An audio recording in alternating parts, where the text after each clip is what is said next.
檀桑石 Tanzanite 係呢個世紀發現嘅最珍貴嘅寶石之一，更被稱為20世紀最偉大嘅寶石發現。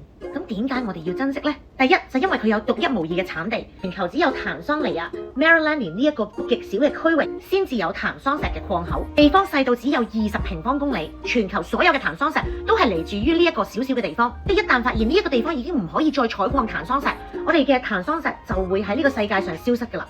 經過半世紀嘅採礦，檀桑石而家越嚟越少。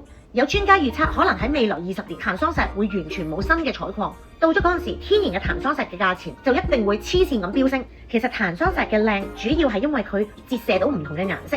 主要睇落去佢係紫色，但係喺唔同嘅燈光睇下，佢會見到有藍藍地嘅顏色。由於採礦嘅地方只有一個地方，供應就會越嚟越少，所以下次你見到檀桑石就真係要好好珍惜啦。有可能喺不久嘅將來，檀桑石絕礦嘅時候就會係天價，甚至乎你想揾都揾唔到。今日嘅分享就到呢度啦，如果大家有乜嘢問題就可以留言或者直接 inbox我哋下條片再見，拜拜。